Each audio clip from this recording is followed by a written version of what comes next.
Hey, I'm Andy. If you don't know me, it's probably because I'm not famous. But I did start a men's grooming company called Harry's. The idea for Harry's came out of a frustrating experience I had buying razor blades. Most brands were overpriced, overdesigned, and out of touch. At Harry's, our approach is simple. Here's our secret. We make sharp, durable blades and sell them at honest prices for as low as $2 each. We care about quality so much that we do some crazy things, like buy a world-class German blade factory. Obsessing over every detail means we're confident in offering a 100% quality guarantee. Millions of guys have already made the switch to Harry's, so thank you if you're one of them. And if you're not, we hope you give us a try with this special offer. Get a Harry starter set with a 5-blade razor, weighted handle, shave gel, and a travel cover. All for just $3 plus free shipping. Just go to harrys.com and enter 5000 at checkout. That's harrys.com, code 5000. Enjoy. And just like that, they buy it. They eat it up. You pander to them, you thank them. I mean, really, people, I thought you were a little bit smarter than that. I mean, it's just so easy to say the name of the city. You cheer. Hey, Stephanie, you cheer. I mean, just come on. Welcome to the A Show.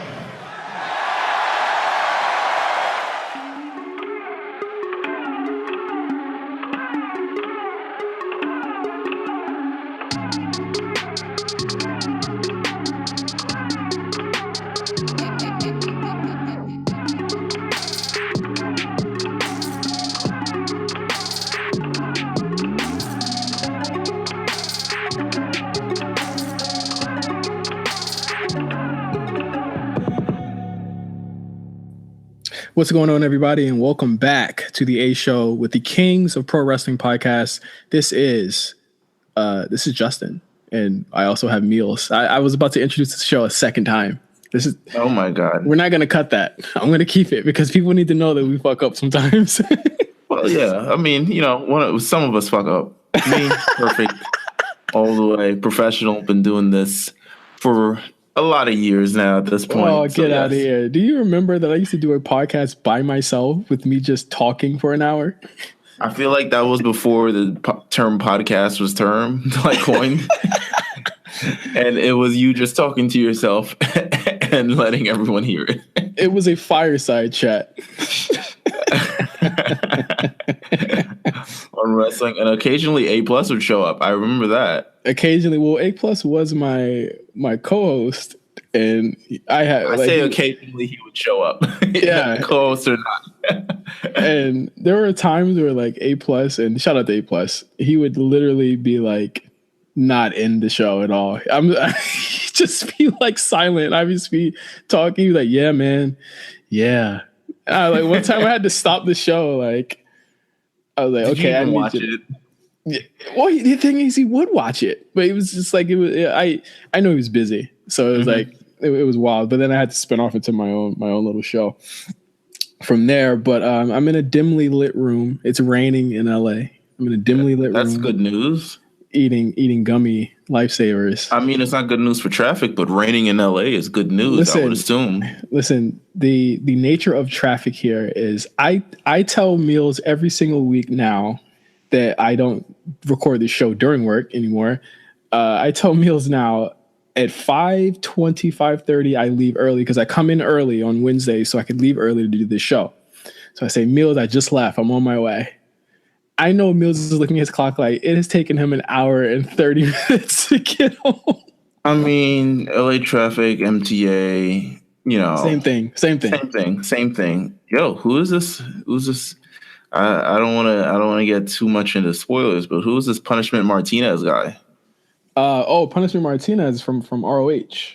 Yes, he is debuting very soon on NXT. I'll just say that much. Yeah, I mean, I'm looking at this guy Punishment Martinez. I'm rolling through the spoilers now. I won't spoil it for everyone who's here, just in case people value NXT. But I think you should. You watch if you watch. You don't. I think the spoilers enhance NXT because you know which show to watch and which show to pay attention to.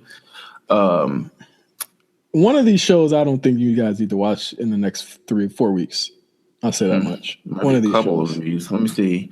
Wait. All right. So I'm literally reading through these. Okay. Tommaso Ciampa. Okay. Okay. Okay. Skip all the way to the end. Okay, hold on. Okay, we got Johnny Gargano. All right, I see some great matchmaking here. Oh, there's EC3 still there. Yep, still there. This will not go good for our Raw report. I'll tell you that. Yep. Okay. Finally, some more women stuff. Kind of. Not much done with the women on NXT. Really need to push forward with that. Like one women's match a show. Ooh. Okay. This is Meelz live reading spoilers. On the air. I never thought this would happen, but here we are. I guess it's a thing. Are you talking about the women's match that's going to happen in Phoenix? I'm talking about the ending of the spoilers. No. Oh, no. I haven't gotten to there. I'm past Ricochet. Oh. You're on episode like 1. That's like happening next week. The big Ricochet match. Okay, let me scroll a little bit faster. All that happens in episode 1? No way. Ooh, there's a women's tag match. All right, we get to see the 4 horsewomen really get things done. Okay, so you have that to look forward to. Gosh, okay. Okay, Cassius Ohno, Matt Riddle still doing their thing. Okay. Whoa, okay. All right, hold on. Big women's match. Big women's match. Winner receives. Oh, and there we are. All right. Sounds like a good show that I will see in 3 weeks. So, Meelz, get away from spoilers. Get away from spoilers. Yeah. All right, we'll do that. Whoa, there's another match too. Oh my god! All right, hold on. Oh my god! All right. You know, it's exciting. It's exciting things. There are issues, and I tweeted today about NXT, and I feel as though it starts at the top, and I feel as though it starts at the top in both divisions, and these spoilers are indicative of that. And I really hope that they shake it up in January in Phoenix, because it's getting to be a little bit grating. We said this before, and I've said it before. Gargano and Ciampa need to go, or they need to be written off, or they need to go somewhere in the next couple of months, because the top of the card, it's smelling like Nakamura again, in a bad way. And the women's stuff, there are not enough women's matches on these shows, and I know you've seen it in these spoilers so far. There are not enough women for as many women they have. They don't have any women on that show. They have a ton in the Performance Center, literally just busting their ass. I mean, we will never get to see the development of Aaliyah as a great in-ring competitor, because she's rarely on the shows, and if she is, she's getting squashed. We will rarely get to see. I mean, even now, Io Shirai, and then look, we have to talk about the news. Kairi Sane. Oh yes, Kairi Sane has a foot, hand, and mouth disease that she. What a name! Yeah, and it's actually what it's called. That's actually what it's called. This is new. I feel like I become a doctor every day with professional wrestling, because I learn all types of new. When the tweet came out, it was all in Japanese, and when she described it, it sounded like staph. It sounded like a staph infection. Mm-hmm. But apparently, you couldn't be any further from the truth. And I mean, I guess it is contagious like staph, but like it is a completely different thing that she was going through, and she will be out for the foreseeable future. I would imagine she'd be out probably for all through December with this, because it is contagious. TMZ even reported it, which is crazy. Yeah, it's kind of crazy. She might as well be out through all December. I mean, it's the holiday season coming up. Take as long as you need to heal and get back for the new year, and hopefully we get things going there. This could be an early write-off for her, especially with the way NXT has to continue to move without Kairi Sane. I mean, things don't just hold up, and it looks like they're moving pretty well. So we'll see how things go, but get well soon, Kairi Sane. Yeah, get well soon. Speaking of more big news coming out of NXT, since we're going to start on NXT, Walter. Indie wrestler, huge dude, and one of the last stars in the indies, whether it be here or whether it be in the UK. Walter is finishing up his indie days, and he's signing with NXT UK full time. Now I heard NXT Germany. Yes.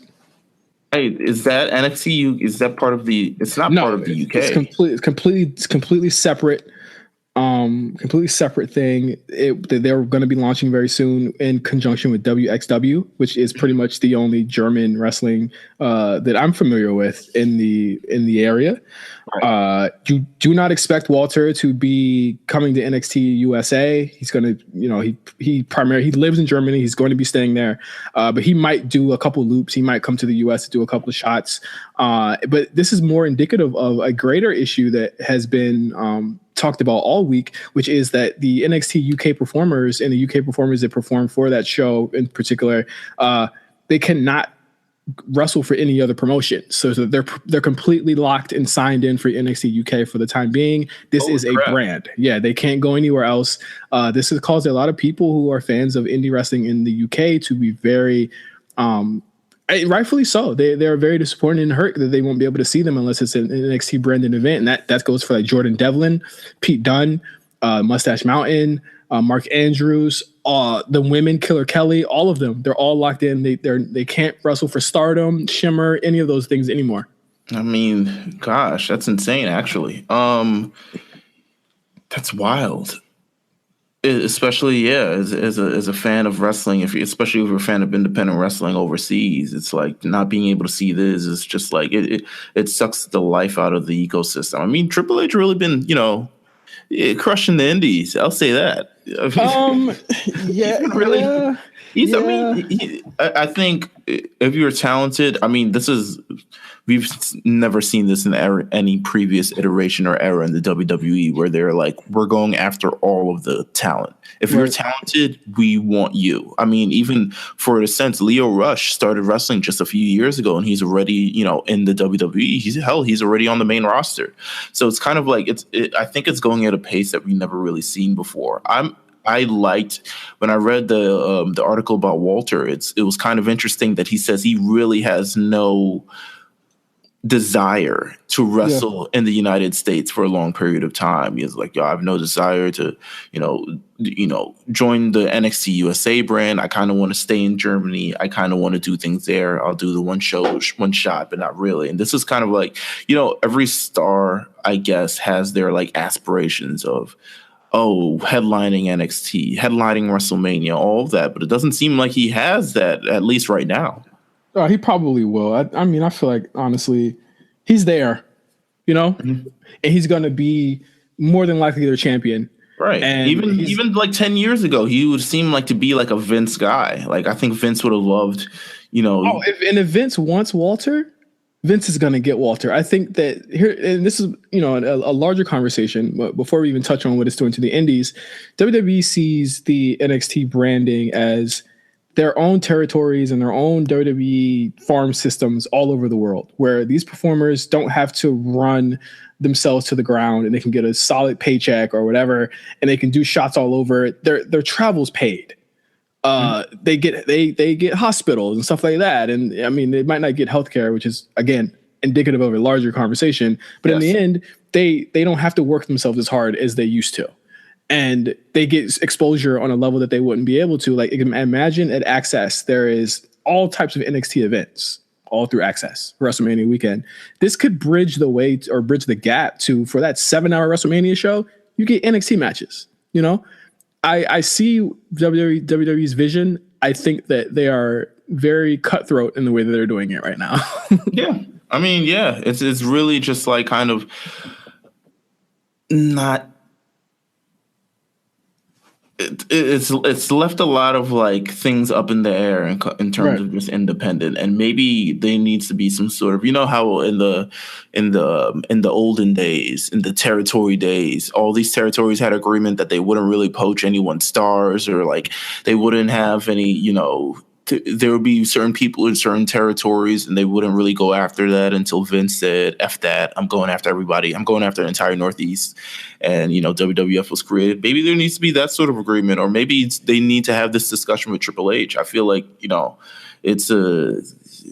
it could become a problem in the future. It really could. I mean, we rejoice at it now because as WWE fans, we get to really enjoy, these amazing matches with these amazingly talented stars that we've seen grow up. But it's like, what does it do for the lifeblood of the independent scene that continues to support? I mean, without, the popularity of do you stop supporting the guys that go to NXT just because they're not in the indies anymore? No, I don't say that. I think more so it's more a dangerous situation because, without an ROH, without an Evolve, without PWG, we don't even get the era of the WWE we're in now. So it's that development that they've had that we've seen them sort of, grow over years, the Daniel Bryans, the CM Punks, all that other stuff. Like, we don't get that now. So it's kind of like, if it keeps going at a rate similar to this, it's like it's really going to be tapped out, that sort of independent scene. But I also feel like the indies are something that this is going to fuck up a couple of them. No more than a couple, more like dozens of them. Because if you think about those WrestleMania shows, you got to think that if Matt Riddle did like 16 last year, he's doing 0 of them this year. Yeah.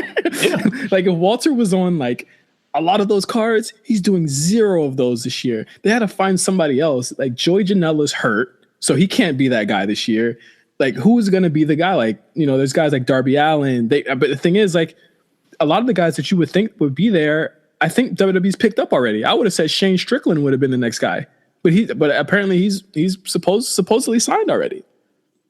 This is crazy. And then you got next, when you think about it, they might do NXT Mexico, and who do you think is going to be the face of that? Pentagon, Phoenix, a lot of the like Bandito, like all those guys they want from there. Like they're going to bring them to Mexico too. It's going to get even spookier next year. So what stops them from becoming the sense of monopoly on professional wrestling entirely? I think the different name. I think naming it different, like. They're gonna name it different. I don't know, bro. But here's the thing: if I was AAA or CMLL, like I would be like, listen, I would think that, listen, you guys are kind of poaching on our territory. We made this major name here, even in Japan. I don't know if they would do an NXT Japan. Get down and lay down. Get down and lay down. That's how they do. Get down and lay down, because you look like Evolve works with them in America. And WXW in Germany, Progress in the UK. Like, yeah, get down or lay down. You either get with it or you get ran over, pretty much. Listen, I mean, I don't know if that will ever happen, but it seems like this could be a direction, or this could at least be a possibility in the future for that potentially happening. I'm just saying. Well, hey. I mean, I'm sure we'll have this discussion at another time. Yeah, for sure. We will. But congratulations to Walter. That's not to say that we're not happy that Walter made it. He's absolutely a tremendous talent. I've seen him a lot of times over the summertime. Got very, very familiar with his style of match. I think he had one of the best matches I've seen all year with Jordan Devlin, who was also in NXT UK. So, we'll see what happens. I would love to see a WWE or an NXT US versus NXT UK card. That can happen, True. Yeah. But it feels, to me, it feels more special when it does, because we don't see them around it. Like these talents have a real brand split in the way that we like joke and say Raw and SmackDown don't. Like they do. Like, so I'm really excited to see it, but I'm also like concerned about the indies as well, because that's what I look at when I'm trying to find out who's next, and it's dwindling. Like, we're literally in America, the only people you have left are the elite, and we're on watch for them right now. We don't know where they're gonna end up. This is true.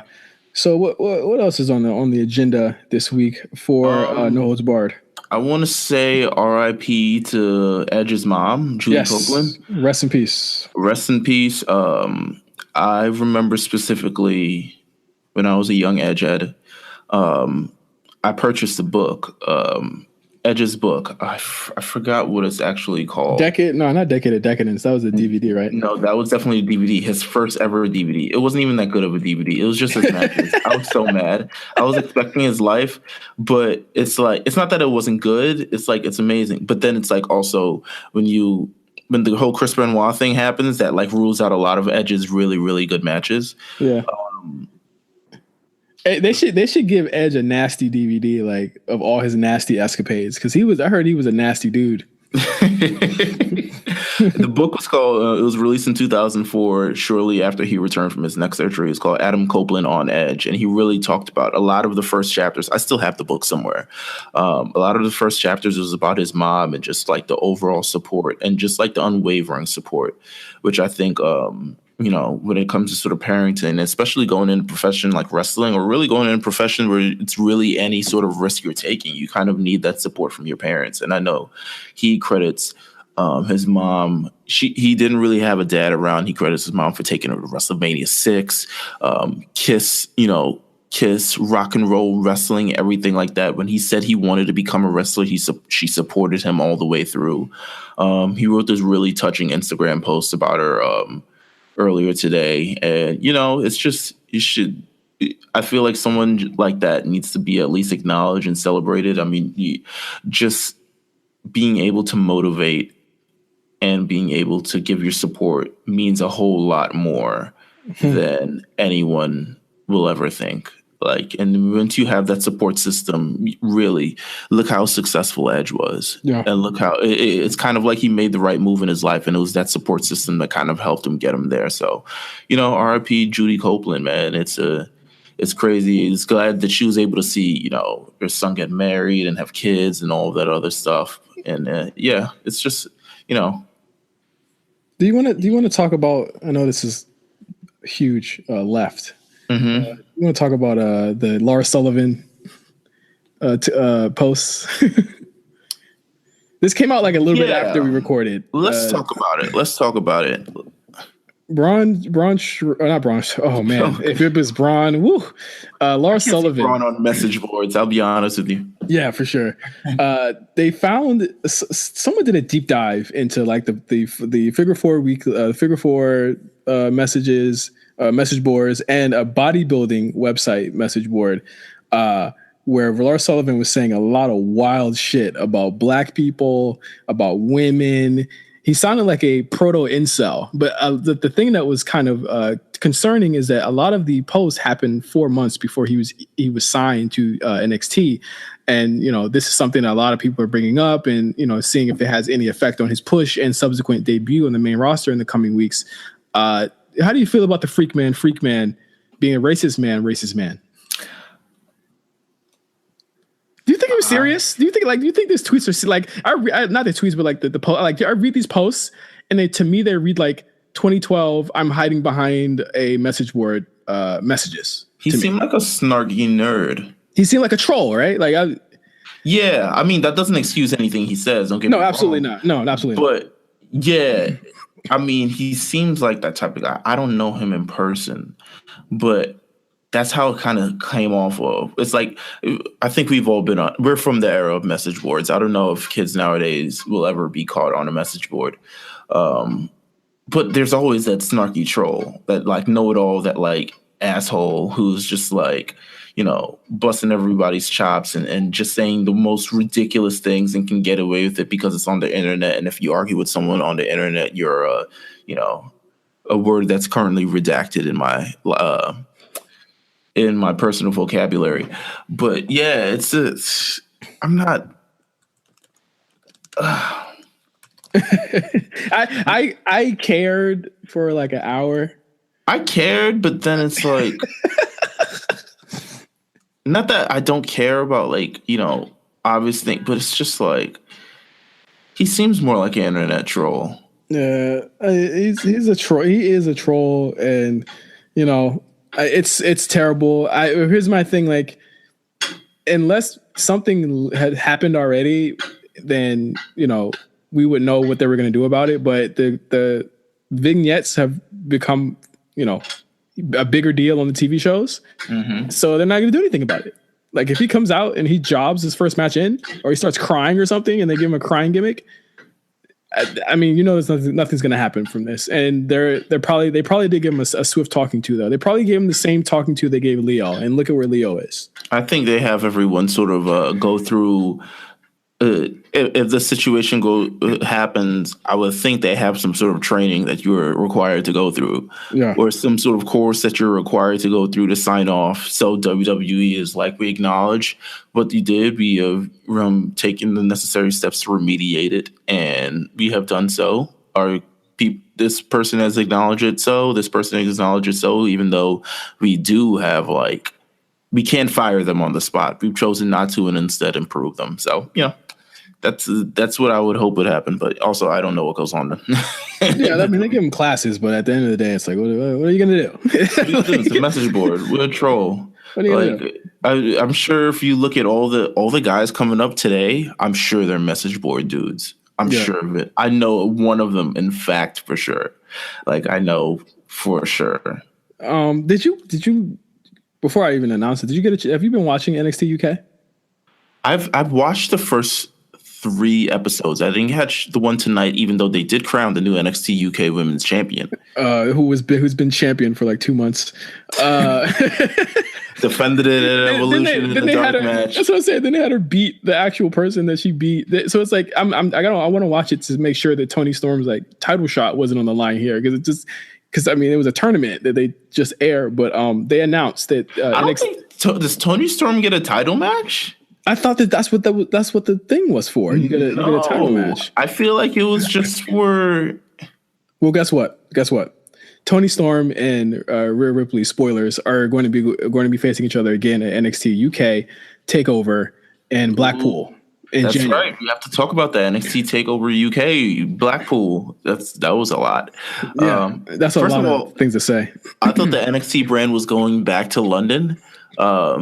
When I first heard the news, what they did a couple years ago when they had Bayley versus Nia Jax and Finn Balor versus Samoa Joe at that, I thought they were going back there. And I was like, oh my God, I can't deal with these chants again. Yeah. But it's the NXT UK brand. It's so quick to have a takeover. I don't know if it's the right move as of yet. I mean, it'll give them attention for sure because it's a live show. But I'm not sure if people are invested enough. I think this show could turn it around. Yeah. I think this show could turn it around. Definitely could turn it around. I've been waiting for some sign of life. My thing is that the reason I haven't watched it is because I know these episodes are so old that it's just hard for me. It's hard for me to get into it, but I'm going to watch these shows leading up to it because I feel as though this last 4 to 6 weeks are going to be pretty cool. And the show's already sold out. So, I mean, it's pretty much a given that it's going to be a huge deal for them. I mean, there's not much competition anymore, right? I mean, wow.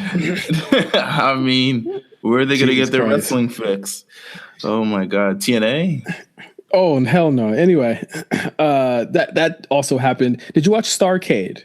I didn't watch Starrcade. I did not watch Starrcade. I didn't watch Starrcade. It was pointless. I thought I was going to watch it, and then I was like, no, never mind. I was just like, nah. I mean, where was it? It was in Cincinnati. It was in Cincinnati. Cincinnati, Ohio. Yes. I've always told Ben Coyle, Ohio gets WWE every 6 weeks, on the dot. They get a show every 6 friggin' weeks. It's so crazy. Wait, they had, oh my God, look at all these matches that were dark matches. They had Charlotte Flair and Asuka, which was a thing. Bray Wyatt returned on the dark match show. That was a thing. The Bar defeated New Day. The B Team defeated Revival. Yeah, probably. Drew McIntyre defeated Finn Balor. Yeah, I mean, Bayley, Ember Moon, Sasha Banks, and Dana Brooke. That aired. Oh, that aired. Okay. Yes, that aired. Yeah. I think they aired 3 matches. There was segments and stuff. There was a really long Elias segment. I'll get around to it. I don't think that it was. No, I don't think so. I mean, how many shows have Samoa Joe and AJ where AJ beats Samoa Joe? Do we really need to see? There's a steel cage this time. Wasn't it a steel? Wait, yeah, they didn't fight in Hell in a Cell, but still, steel cage. It's a different match. I'm good. It's a different match. But I mean, they did fight each other in Australia too, so it's the hits just keep on coming. Yeah. Before we get to a Crown Jewel. Yeah, Crown Jewel. That we never saw. Yeah, of course. Come on. Still never watched that show. Someone's gonna request us to watch that show one day. Maybe. Before we get into Braun Strowman, I want to mention that we do have a new show called Spot Callers on RNC Radio. It's our second wrestling show with myself because I have to give Meelz a break sometime. And Cyrus, Mr. H Visibility himself, The first episode is now up on our SoundCloud, iTunes, all of that stuff. We're reviewing BJW's Death Vegas 2018, one of the most violent shows I've watched this year. And Spot Callers itself is going to be a show where we kind of review and talk about the left field, out of spectrum, indie stuff, weird stuff. And the next episode we're going to do is going to be a very special episode. I want to shout out Jamal for helping us find this show. And I'm gonna shout him out like 10 more times because he's the real MVP for this, for finding the DVD for us, bro. You're unbelievable. Thank you so much. I just had to make sure we stop the show to thank Jamal. Can't thank you enough, my brother. But before we go into Raw, because Meelz, you have a special gift for those people who like me did not watch Raw on Monday. I didn't watch Raw. Yeah. Well, first of all, shout out to you guys and Spot Callers, and shout out to you guys this first episode. It was great. I listened to it. I'm very worried about why Cyrus loves watching these type of gory stuff. But you know what? You know, he's a grown boy. He's from Florida. This is also true. This is also true. Yes, I have a gift. I mean, I feel like let's get into the Braun injury. Yeah. Before, because I put a condom on Raw this week. Wow. Okay. I put a condom on it. I couldn't do it. I put a condom on Raw. I mean, we talked about Raw happened. I'll say this. I watched Raw. Everyone said it was pretty bad. So before, y'all told me not to watch it, so I just didn't do it this week. This is the first time I haven't watched Raw. And I would have never told you not to watch Raw because I watch Raw, so you have to watch Raw. That's just how it works. So I would have never told you not to. Everyone else told you not to watch Raw, which I understand. But I put the condom on. Maybe I did. All right, well, go ahead. Braun Strowman is injured for real. And he is, as far as we know right now, because they left it open-ended from what I understand on Raw, where it's like, well, he's just not going to show up and I'm going to just make him lose anyway. And I'm just like, why don't you just take him off the fucking card? Like, I don't understand. Show. Like, I don't understand why you guys are playing these games. It seems as though he can't go. So he did have surgery this week. And he's Why would you make him wrestle 1.5 weeks after surgery? Yeah.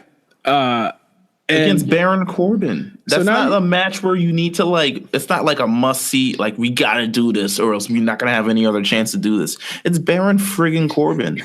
So now you have a situation where Roman Reigns is gone indefinitely. Yep.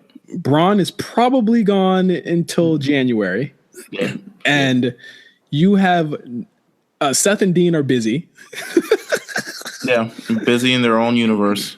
And you have no faces on this show. 0 faces on this show. Yeah.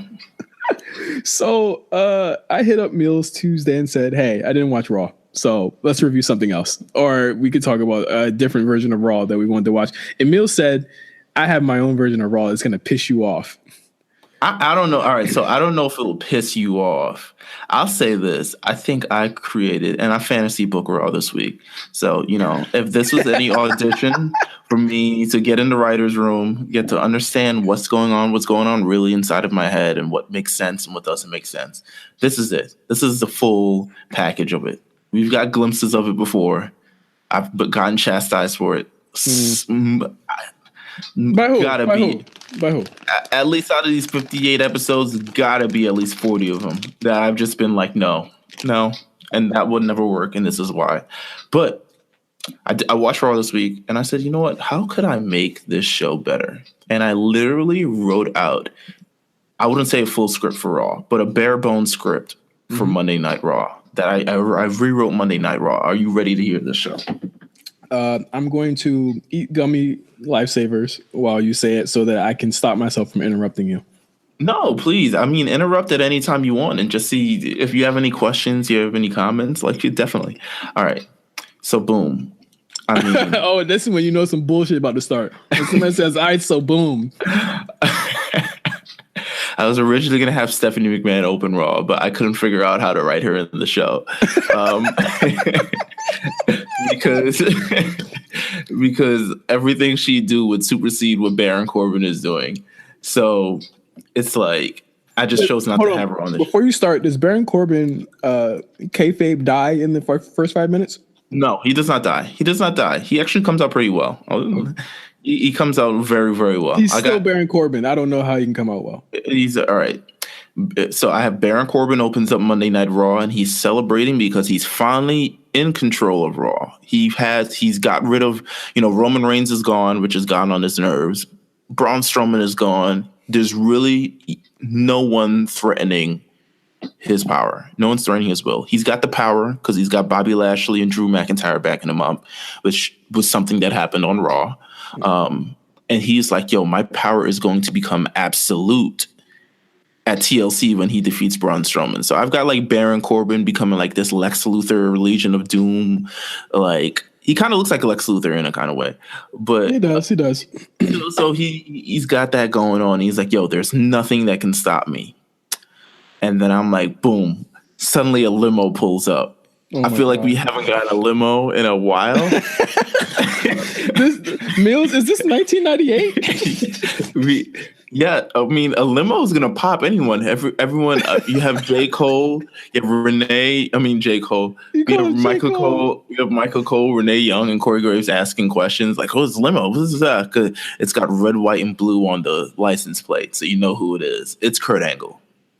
So Kurt Angle's walking out this limo. I don't know how long it takes him to walk to the ring, but he's back. He's like, I'm done being on vacation. I want my position back. So this is like, all right, we've lost Braun, we've lost Roman. We need another person with star power on the show. Let's get Kurt Angle. Kurt Angle is someone who's recognized. Everyone loves him, blah, blah, blah. He's got faith in Braun Strowman that he can get rid of Corbin, but he can't sit back and watch Corbin push out any more guys. So, but then McIntyre comes out of nowhere because McIntyre is like really like the shooter of the group. Like, I love this. McIntyre pushes up on Angle, and he's like, "If Baron Corbin can't take you out, I will." In Scottish accent, pretend it's not British. Okay. So boom, it gets real heated, it gets real intense. But then Finn Balor and Elias show up to even the odds, and they clear out the ring. I just threw up. Finn Balor. All right, this is what happened on Raw. I can only work with what we got here. I can't work with anything more. Like I'm not gonna. I decided to. I could have done this in my wildest imaginations, and I said, let me play with whoever's on Monday Night Raw. I can't. So no call ups. No call. No. Well, okay. All right. Well, don't get it too ahead of yourself. Oh no. All right. So Corbin says the main event for tonight will be Lashley and McIntyre with Baron Corbin in their corner versus Elias and Finn Balor with Kurt Angle in their corner. Boom. We set up the main event for tonight. It's like at this point, probably like 2.5 hours from now. Like everything's good. Okay. All right. Go to commercial break. Popeyes, KFC, whatever. Popeyes, KFC. Only wrestling fans eat chicken? I mean, evidently, I don't see it on any other show I watch. All right. So Baron Corbin's back. He's back. He's like, he's fuming. He's backstage. He's like, yo, I can't have anyone threatening my power. He needs complete control of Raw. He's talking absolute. He's a megalomaniac at this point. Like he's growing like so he enlists Alexa Bliss to be in control of the women's division. Okay, so that kind of that happened on Raw. That happened. Okay. The way they had it happen was kind of like she's like there and she suggests something and she's like, why don't you be in control of it's kind of similar to what happened. All right, cool. Go ahead. So Alexa Bliss is in control of the women. He also bumps into AOP and Drake Maverick. And he says he gave him that championship shot a while back against Seth. And, he practically handed them the belt. They better retain the titles tonight because, they're under his wing too. Like they're like they owe him. So like, Yeah, don't stop peeing on things. Okay, pretty much. We got the tag team championship match. It's AOP against Gable and Rude. I kept that match. I like that match. Okay. I like the tag team championship match on Raw. It happened on Raw. In terms of what actually happened on Raw, shenanigans. A robe got peed on. Oh, all right. So it still happens on this show. Oh God, Meelz, what's the difference? So Gable and Rude almost go to distance, and they win it. They win the match. You have a title change on this match. Wait for it though. Corbin come out and said that the referee had the wrong AOP guy, and it ends up being true. So he had the wrong guy. The wrong guy was legal in the ring. Here's my thing. Here's my problem with that. They don't really look that similar. All right. So here's the thing. Things were getting out of hand. Okay. Getting out of hand. The referee, got too quick on the jump. He was feeling the adrenaline, all this other stuff. The crowd is hype. Chad Gable's doing suplexes on suplexes on suplexes. Like he's getting hype. So he made an honest mistake. And the referee's like, yeah, we got to restart the match. They restart the match. And they're about to win again. But Drake Maverick caused the disqualification. And then he steals his jacket, and then he pees on it. He should have just caused the disqualification just by peeing in the ring. No, I don't know if you can call it a disqualification by urine in the ring. We haven't really seen that before, have we? That's what they did to us this Monday. This is what this Raw is doing so far to me. All right. All right, boom. Next segment. We have a Lars Sullivan promo that's airing. Okay. And halfway through the segment, it gets cut off, right? Mm-hmm. Because the top 1% is coming to the WWE. He's like, you know what? Whatever. It's the top 1% managed to hack into Raw. Got rid of Lars Sullivan. He has beef for Lars Sullivan. This will start their program that they'll get to eventually. They'll start the program over. Yeah, on Raw. On Raw. So Meelz, nothing on NXT is canon. So this is... They just start on Raw. He's just like a guy who says, like, why are we promoting, Lars Sullivan? The top 1% is here. Okay, cool. Go ahead. I'm with it. I'm cool. If you're making it canon, I'm cool with that. I'm fine with...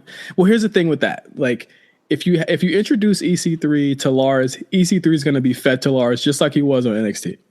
Well, yes, one of them has to lose. Yes, that would be a thing. But I would write that in later, and I would make that make sense, obviously. Oh, okay. I'm just saying from as soon as you said that, I was like, wow, EC3 is going to get fucking demolished on his debut. He might. Who knows? Seth Rollins comes out to cut a promo, and then Dean. Is there going to be another call up for this open challenge? Did you keep the open challenge? Yeah, I kept the open challenge. Okay, all right. So the Dean Ambrose, and then it's like a similar promo to what we did, where Dean is like, he gets like the shot. I don't know. Dean hates every city now, which is, he was cool, but now he's like everywhere stinks. To be fair, true. He wasn't on the show this week because he said the city that they were in also stunk. So I don't know. I say this Dean Ambrose is like, I wanted this match so I can finally be done with the Shield. I don't want to hear any more conversation about it. When I beat Seth Rollins, that is it. I don't want to talk about the Shield. I don't want to relive the Shield. I'll beat him. This is it. He's trying to go definitive. It's not going to be definitive, obviously. But, that's what he's going for. I just changed his motivations. The same stuff happens. Because I felt like his motivations are stupid. He literally came out and said it. The city stinks. So Seth Rollins resumes with the open challenge. I kept it Dolph Ziggler. I'll be honest with you. Because I realized there was really difference. There was really nothing else. All right, so here's why. You want to know why I kept Dolph Ziggler? You basically called up EC3, and I thought that EC3 was going to be your call up for Seth. I got it wrong. Okay, I'll shut up. I'll shut up. Here's why Dolph Ziggler works, and why this worked on Monday Night Raw. Because Dolph Ziggler was the one that beat Seth Rollins in his previous open challenge. So for Seth Rollins' open challenge to gain any more validity back, he has to beat the guy who beat him last time and get that win back. Okay. So that's why I still had it there. They had a pretty good match on Monday. So, I heard it was the best thing on the show. It was easily the best thing on the show. Oh, yeah. With the show with the peeing on the robe, obviously. Okay. Alexa Bliss, she's like, listen, I want to start a fresh new slate with the women's division. She's talking backstage somewhere. I want to start, fresh new slate. So in order, we're going to try to gain momentum for the Mixed Match Challenge. We're going to have Bayley versus Ember Moon versus Alicia Fox versus Mickie James tonight on Raw. Fatal 4-way. Oh, boy. All right. With the remaining participants in the Mixed Match Challenge. Okay. I thought it was a better idea because we really got Ember Moon and Alicia Fox on Monday, and I was just like, and then we also got another segment I wasn't really happy with. So I was like, listen, we get action on Raw, a Fatal 4-Way women's match. That's at least attention on the division, and they have these great matches again, right? And then you side promote Mixed Match Challenge, which is great. I love this. I love how you're connecting all these things. Ronda Rousey shows up to cut a promo on Nia Jax because what happened the other way on Monday? Oh my God. How was that promo? That was bad. Okay. Like, she got major heat for the punching Becky in the face thing, and then they lost it completely. Like, every word that Nia said, she lost more and more fans. You could hear a pin drop. You literally could. She lost everything in those span of that, like, very obviously scripted, obviously not serious promo. Like, she lost everything. It was incredibly sad. She cuts a promo on Nia Jax saying she's not intimidated. You know, Ronda, she's holding her mic like she's freestyling. You know, the Ronda thing. Like the the cameras rush backstage and see that Tamina beat up Natalya. Natalia's just helpless. She just she's out there in catering. She gets, kicked by Tamina, whatever. Tamina takes it to the streets. I mean, I don't think she really, ladies free before 11 to me. That's how she handles her business. So Ronda's like, all right, I'm stepping out the ring to go, save Natalya, and then Nia Jax like pops out of backstage. This is like the quickest she's ever moved. Literally like clobbers her and then like tosses her off the side of the stage. Okay, so does your Nia Jax care about her promos? No, Nia Jax doesn't say a word. Okay. This entire she doesn't say a word tonight, like at all. It's all action. She's all about the action. She's all about the action, man. That's how I like it. There was a Lucha Party versus the Revival match. I kept that match because I was just like, it seems as though you kept everything. You need no. I kept that because I was just like, all right, we need a cool down moment. We just had a lady thrown off the side of a stage. Like, you just killed someone. Yeah, we need Corey Graves back on his jokes. We need Renee Young on the reason why Lucha House rules. And my thing is this: why did you have a woman go through the most painful spot in the show so far? Because it's Ronda Rousey.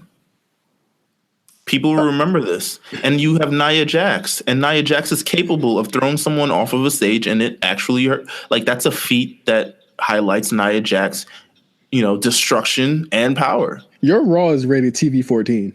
It's a little raw. It's a little raw. It might be a little Raw's War. It might be a little war zone. Feeling a little rush. Feeling a little rush. All right. Okay. Let's get to the final hour of Raw here. I mean, that started the Ronda Rousey thing started the final hour. I don't know. The Seth Dolph match went long. We have the Fatal 4-Way match.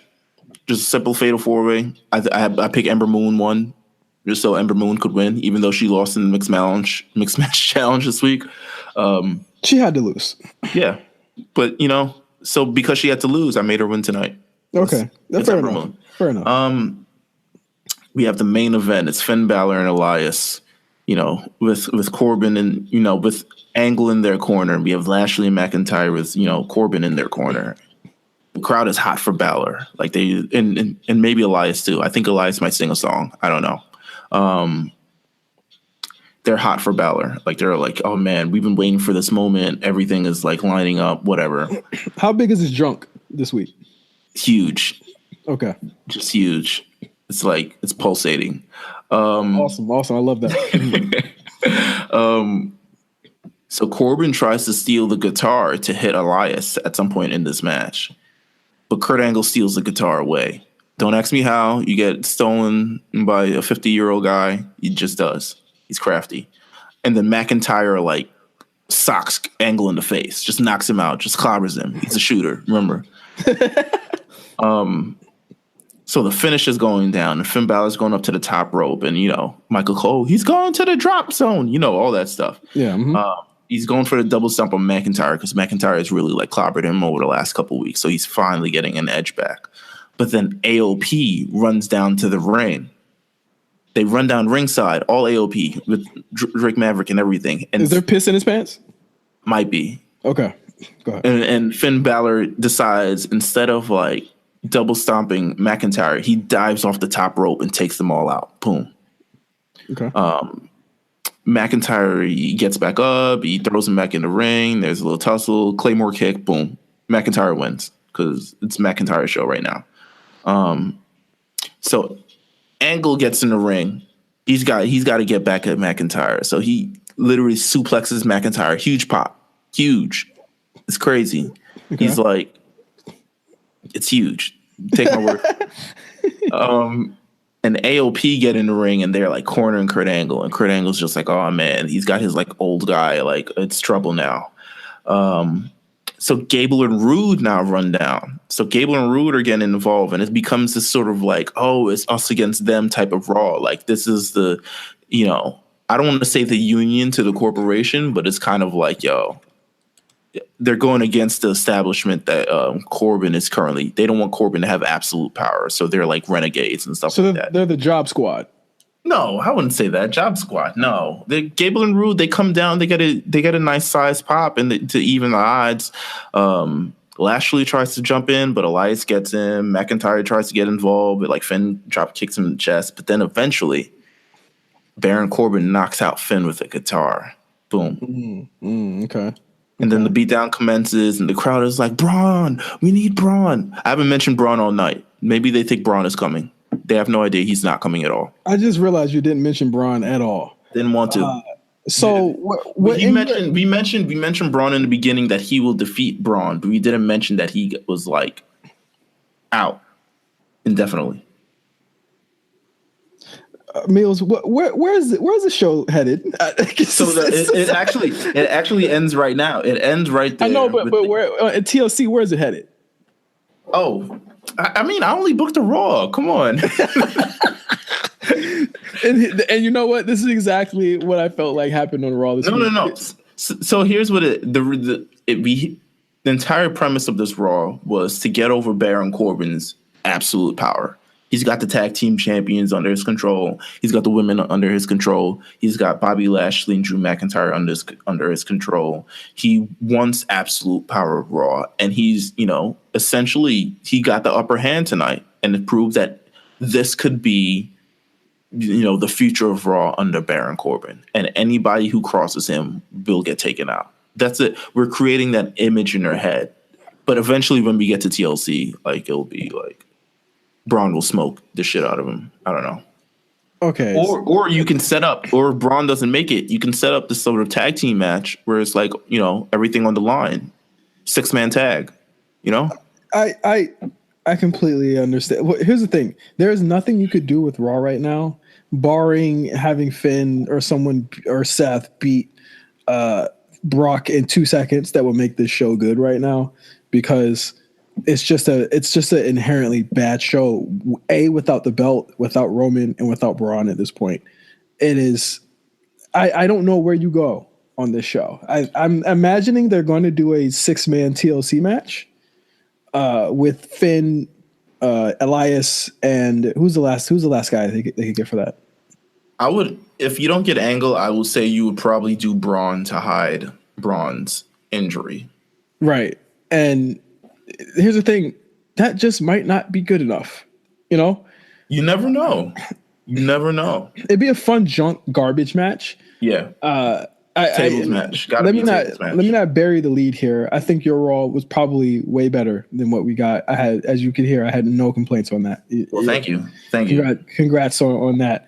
I just feel like, as a whole, after TLC, where's that title going? What does Raw look like in April for the WrestleMania? Shoot. Yeah, it's a shoot. I know.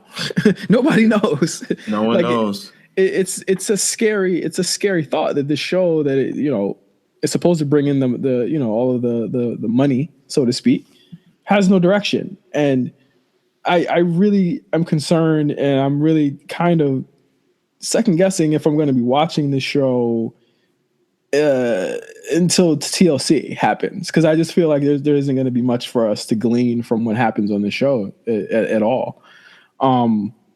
Let's talk about SmackDown. Meelz, I think that you did a really good job fantasy booking. Well, thank you. I think it needed more P. Well, yes, obviously. But listen, but what people won't realize is that the avatar for this show is actually from my show, where McIntyre kicks the shit out of Finn Balor on my show. That happens every week. Every week. It's evergreen. Finn Balor gets clapped every week. Let's talk about SmackDown. And a great episode of SmackDown this week. Let me be clear. Listen, they didn't have the WWE champion, so they said, you know what's the next best thing, and probably maybe even a better thing? Let's highlight the women, because the women are really kicking ass. Well, they did have the WWE champion. Her name is Becky Lynch, and she returned on this show. I see what you did there. The man returned this week on SmackDown and had a really good segment with Charlotte, who I know we were worried last week, but look at how SmackDown just course corrects every single week, huh? Charlotte is now a heel. Yeah, she's kind of a dick. Yeah, officially, and she's better for it. Way better for it. I think this is her natural. It's her natural placement. She should have been a heel a long time ago, and it also sets the lines, so to speak, between her and Becky. I love how there are two cocky characters, but two cocky characters that are on two different sides. It's so great and refreshing to see a babyface, and there are two of them on the show, and that were on the show this week. Two baby faces that aren't booked to be idiots, and they actually have completely different personalities. Becky is such a great babyface that kind of flirts in shades of gray, but is also a cocky, loved character, and I love that about her. Meanwhile, and I guess we'll talk about later, AJ Styles is the white meat babyface that actually cares about the title. Yeah. And I love that about this show. Becky and Charlotte have a pretty much a cool back and forth, just kind of exemplifying that Charlotte is the square heel now, and making Ronda pretty much the goal for both of them at this point. I feel. Yeah, I mean, I love the open segment. Honestly, my favorite part of it was that they did set up this match. It set up Becky versus Charlotte again. Paige sets it up. And then the women are like, are you serious? Mm-hmm. All the women come out on the stage. Are you serious? Are we really doing this match again? When we have... Did you see the roster? Yeah. I was like, yo, when all these women get here? There was literally like 10 women out there, or maybe 11, maybe 12. It was just like, we deserve title matches as well. So we had the battle royale to determine who would be the third person. Before we even get to that, how about those Asuka chants, huh? How about that? Listen, I'm Asuka Hive. I'm down with Asuka chants. I was there chanting in spirit. I feel like the people who want Asuka, it's similar to, what they're doing with Becky, just not on the same level, because I feel like Becky has a lot more stock with the crowd, and they've really been through the ups and downs, but they really want to see Asuka back in the title picture, which I agree with. They've never given up. I don't think here's the thing. You can't have, it's just the nature of how they do the shit. You can't have world beater. Asuka can always be, you don't get Becky if you got Asuka in that position. Yeah. You just don't. And Becky's such a lightning in a bottle that when they did it and they made that decision in the summertime, you had to kind of leave Asuka, you had to kind of leave her there. But at any time, and this show proved it, at any time, flip the switch, she's there, Boom. And well, go ahead. No, you go ahead. No, I was going to segue into a rumor, but if you have anything you want to finish up. Talk about the rumor, man. Talk about the rumor. So there's rumor, SmackDown coming to Fox, that Fox wants Ronda Rousey on SmackDown in some capacity. Okay. How do you feel about that? There's also been rumors of brand extension ending. I don't believe that. I don't believe that. But Ronda Rousey on Fox, just because, there's been talks about how they really want this to be about the wrestling. Fox wants it to be about the wrestling. I don't know about that. But, Fox knows what they're getting into, so I don't think they'd say that either. They know what they're getting into. I'm sure they want Ronda Rousey on SmackDown. Yeah, I know they want it, but I mean, as far as the we want it to be about wrestling talk, I'm pretty sure that they know what they're getting into, and that they know that there's going to be that entertainment segment or section in it as well. I don't believe that at all. Yeah. All right. I just wanted to bring it up. Ronda Rousey, SmackDown. I could also I could see it because she'll have been on Raw for nearly a year by that point. But I feel like she's got a heel run in her on Raw that refreshes the character for at least another year or so. I think after Mania she takes a break and then she shows up on SmackDown in October. Yeah, maybe she's free agent Ronda. Who knows? Yeah, I think that's the best thing for her. But they had a battle royale, which Asuka was pretty much. When I watched it, I was like, yeah, this is a foregone conclusion with the way that they're booking Asuka right now. Oh yeah, like she looked like her overall was 99 in that match. Oh yeah, and she nerfed everyone. Really great scene at the end with Asuka on the ropes and looking at Becky, looking at Charlotte. Love Becky's tweet. Becky's just so good at the internets. Becky saying that Asuka earned her shot. Charlotte did not. Yeah, Charlotte didn't. So again, drawing those lines between. Here's the thing: people are literally up to probably this week. We're still saying Becky was a heel when they are clearly positioning her to not be that. This is pretty much a kind of like a direction they're going to go, and I cannot wait to see Asuka and Becky mix it up. It's going to be so great. We also have history there with Asuka and Charlotte. But I have to ask you, Meelz, with a triple threat TLC match between all these women, I really do think that your fantasy booking might come true in some way. Hey, listen. People called you crazy. People called you crazy. People call me crazy, but listen, I didn't call you crazy. I can book SmackDown. You know, I can book SmackDown. Listen, call me the book. But yeah, it could come true. I mean, quite honestly, I think Becky Lynch, if they don't go with Becky Lynch as someone in that Royal Rumble to sell this next Royal Rumble that they're about to have with the women, I don't know what they're doing. Mm-hmm. I think it's a major L to that Royal Rumble and the credibility of it. If you have essentially the person who wins, who in that situation would end up being Charlotte. Charlotte has plenty of time to win the Women's Royal Rumble, but this is Becky's time currently, and we need to see that. If I had to make even an early prediction on who's taking home the belt, God, I said Asuka. A lot of people were saying they should save her win for Mania to get her win back on Charlotte. Mm-hmm. Man, you about to piss a lot of people off if you have Asuka losing a lot before Mania. Yeah, and also I see the argument for Charlotte winning this championship though. Here's the thing. I also agree, and I would say if Asuka loses, it kind of does the same thing it did at SummerSlam though. What?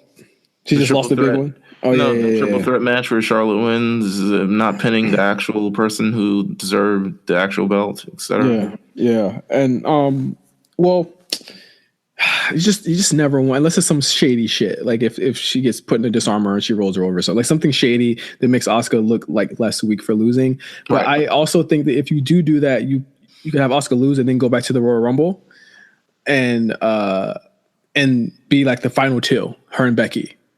And you have Asuka be thrown out. Becky chooses Ronda for Raw, and then you have Asuka winning Elimination Chamber. Asuka wins Elimination Chamber. Oh, okay. Right? That would make sense, right? That would make sense, yeah. And then get her a match against. To me, and I agree. Like I jumped the gun saying Asuka should win. You're right, and a lot of people are right. Like you want to start their Asuka redemption story here, where it's like I've been here a year and I haven't done it, and I haven't won the big one since Mania. I want to do it now, and you have her get her win back on the biggest stage possible. And I think that's a cool redemption story where she actually earns it, because just having her beat people, she doesn't really earn anything. So yeah, I like that idea. What else happened on SmackDown? AJ Styles returned. Brian was on the show. I mentioned this earlier, but I thought AJ cut a tremendous promo on just kind of talking about this, the belt, and you don't hear that enough. You don't hear enough people talking about how much the belt means to them. Mm-hmm. And AJ really cut a really good promo here. Their match is set for TLC as well. Not much to complain about here. I think this is more building. I think the real story of this week, of course, was the women and also the Miz. What the fuck is going on with him? He's just in limbo. I mean, it's kind of like the Asuka thing. We can't have the Miz in the mix. No, this is nothing like it. Time. Nothing like it. But the Miz still a major contributor to the show. I mean, if he wasn't, he would not be on the show. You would see him in the. Do you feel like they're going Miz Shane for Mania? And who's turning? Or does Miz stay heel here? Oh, it looks like Miz is staying heel. Okay. In my opinion. But I would go Miz Shane. I think that's a great match. I think Miz has had a lot of problems with authority over the last number of years. And this would be a great build towards it. He's had issues with Kurt Angle and Daniel Bryan and all this other stuff. It's about time an authority figure finally takes their aggressions out on the Miz as well. So, oh my God. I'd have Miz win that match at Mania if it happens. I agree. I think Miz needs rehabbing. I think he hasn't looked good. For as good as his year started, he hasn't looked good. He hasn't looked good by virtue of them like retconning whatever Daniel Bryan thing, because that feud was going very, very well. Yeah. And he's just kind of like, to me, it kind of like the legs got pulled, the carpet got pulled from under him, and he's now trying to just like figure his way back. He's faced mostly everyone that they want him to face on the mid card without him actually going to the main event and facing these people. Yeah. He hasn't had a big feud with AJ Styles yet, which to me is just like, what are we doing? Like, because at this point, it's not going to happen if it doesn't happen now. There's Jeff Hardy. I mean, but he's fought Jeff Hardy multiple times. I mean, even the New Day, it's kind of fun. But don't you feel like there's more shit as a face for him? Yeah, I mean, there's a whole new world as a face for him, but I feel, I'm good with whatever they go with, but I think like we haven't really. That Miz AJ feud is something that we really need. I'm looking forward to at least. What is AJ? Do you think AJ is going to get HBK at Mania? Yeah. Oof. I guess that could happen now, right? Yeah, I mean, you don't take the belt off. Well, I mean, obviously, he's probably like, I'm tired of having this belt. I don't want to have it anymore. But I mean, like, obviously, you're planning something if he's gonna, if you're gonna take the belt off of him. Almost? No, Mania. I mean, in between. Oh yeah. I mean, we might get it. I'd say AJ Styles. I'd have AJ elevating people right now. I would have him probably stick around in the title picture or close to the title picture. Like, to me, he doesn't need to be in the Rumble. So I feel like we're gonna get another Bryan AJ match after Rumble again. Elimination Chamber, maybe a number one contender match if someone from Raw wins the Rumble. Just hover him so he still is in the sort of conversation, and then we could potentially build to the HBK match. That would be fire, actually. Yeah, I mean, if H is going to be there, get HBK. Yeah. You know what I'm saying? If Triple H can't go. What else happened on SmackDown this week? We had a great Samoa Joe promo. Oh my Lord, how did I forget this promo? Boy, that promo was like, I feel like everyone behind Samoa Joe was just like, when you're getting roasted and you got like the whole class watching you. I don't know if you've actually experienced that, but like getting roasted. I was the roaster. The roaster. Of course. And the whole class is watching. That's kind of how I felt during this Jeff Hardy 20th anniversary celebration, where he's just like, yo, Jeff Hardy's gotten chance after chance, and I haven't even gotten my first chance yet. Like, he's had the opportunity to be a fuck up and come back, and I haven't done any of those things, and yet I still don't have the opportunities he have. And we're celebrating 20 years of this, this is, do you call him a junkie? I would have called him a junkie, but yeah. He essentially called him a junkie. The champagne line was just, I almost cut the show off. It was too much for me. I'm nice now. I'm a nice guy now. I can't take promos like this. He came with it. I legit feel like he feels these type of things, but like not in an asshole way. I would love for Meelz to write a Jeff Hardy promo. After that, I'm just like, Jeff Hardy promos have actually. This is a terrible promo, by the way. I'm so excited. He's a terrible promo. He's just a North Carolina guy who's just didn't pick up his brother's skills on that. No, obviously not. But he's just a guy who's excited. But yeah, that was a great. You know what? The celebration was great, and the fact it led to a Samoa Joe type of thing, also great. I didn't stick around for the main event, Randy Orton, Rey Mysterio thing. I'll just be honest with you. Yeah, listen. Those two, oil and water. I can't do it. I don't care how many times. It also seems like the Usos are going to get a tag title shot, and it looks like they might be winning the belts again if their Big Show thing that they're doing is any consolation. He turned on the bar off screen. Like it wasn't even on screen. Like, it was just like earlier today, Big Show punched Cesaro, and it was like, really? All right, that's how we're doing it. Yeah, I don't know what that's going. What's happening there? But again, why haven't they called up somebody to? Well, actually, they have too many people in that division. They actually have like good tag teams in that division. Yeah, they do. So they're good. I mean, they don't need any call ups. Raw does though. But I think that's Nakamura, brother. I love when they let him just kill people.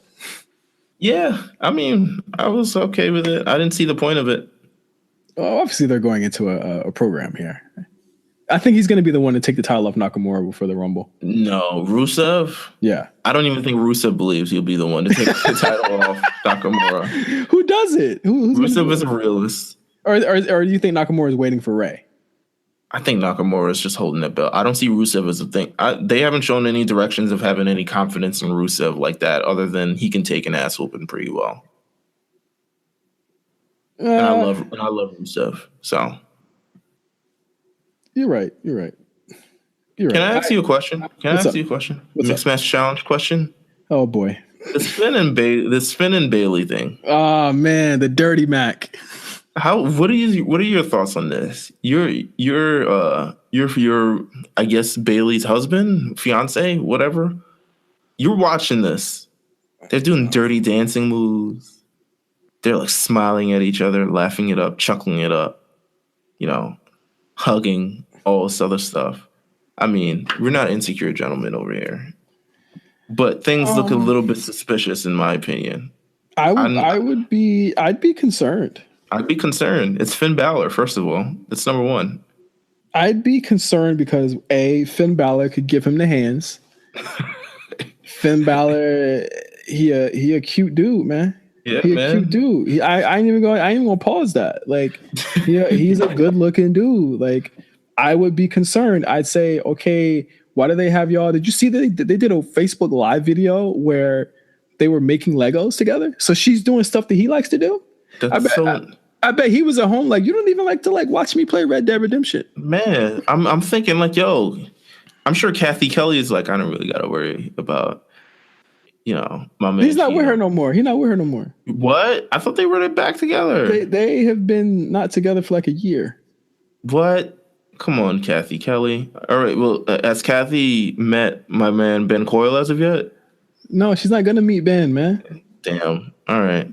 She's not gonna meet Ben. I'm rooting for you. If I ever bump into Kathy Kelly, my man, Mr. Bailey, Mr. Solo, is at home stressed right now. It's the same stress. It's the same stress Wesley that caused Wesley Blake to get a voodoo doll and injure Braun Strowman and take him out the road. Obviously, I mean that is obviously what happened. Clearly, and I mean at the end of the day, like I really think if he was gonna get his girl snatched, if I was gonna get my girl snatched, and I looked and I saw it's Finn Balor. You know what? I can say that I was the one that had it first, and I'm gonna just leave. Damn. And he's gotta get him out of this tournament. I had her. You know what I'm saying? I had her. You can have her. You know what I'm saying? Like, listen, it's cool. It's cool. I mean, if I'm in Solo's ear, I'm like, listen, we saw what happened with this, like John Cena, Mickey James thing. Mm-hmm. And this man Finn picked her up. And he's out in the streets, bro. Ken Doan is out here in the streets. He ain't got no job. This man picked Bayley up this week. Picked her up with both his hands, and she dirty dancing style. She was dirty dancing bliss. Style. She was in bliss. She felt amazing.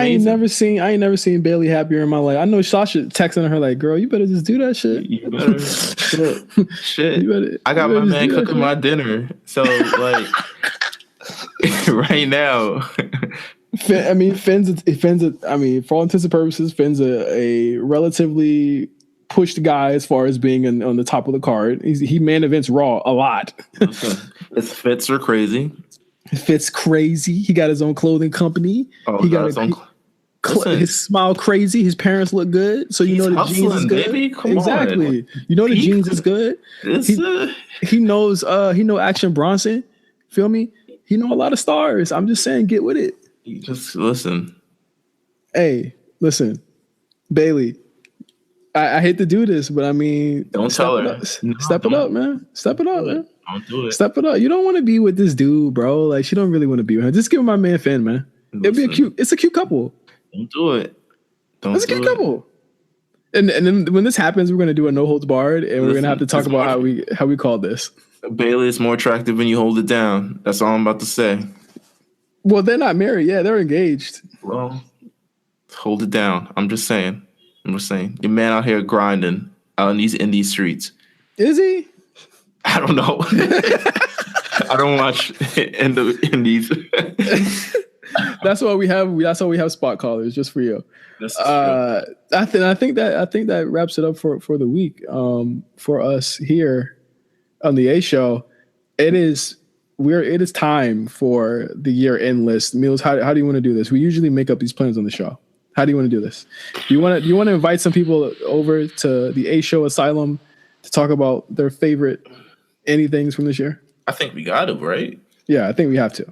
Like, I missed out on a whole lot for A Show 50. I'm not missing out on this. I'll tell you that right now. You're not going to miss out on this. Trust me, you're not. So coming into December, we have a lot of year-end content. I guess we'll parse that out and we'll drip feed it to you guys slowly throughout the next couple of days about what we're going to be doing on the A Show for our year-end episodes.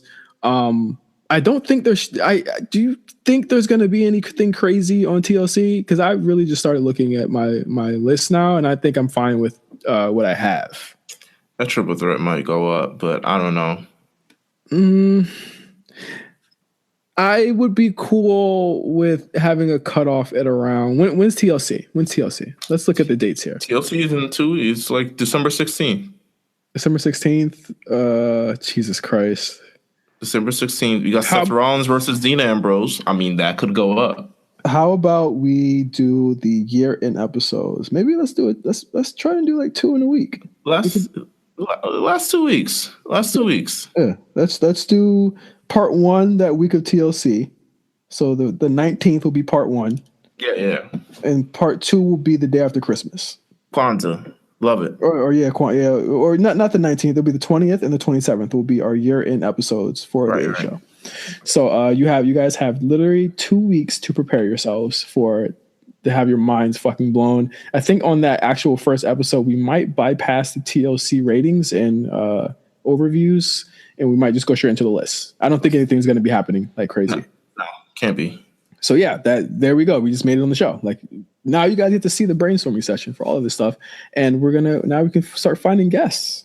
Who do you think is going to be on the show, Meelz? I don't want to say it right now. We got who's on the show. I don't want to think of who's on the show. I want to know they on the show. All right. Well, we're going to get some very fucking special guests. So get ready for that. And until next time, you can follow us at RNC Radio Live. We have a very, very fucking special year-end. I don't know why I said the F word there. Very special year-end RNC Radio and R&B and RNC next week, Monday. Our favorite songs. Both of them on Monday. Our favorite song, over 100 songs. Our favorite songs of the year picked by all of the members of RNC. We also have, of course, Spot Callers, which is going to be on the RNC Radio Network every single month. So in December, you're going to get another episode of that very special episode of Spot Callers for December with myself and Cyrus.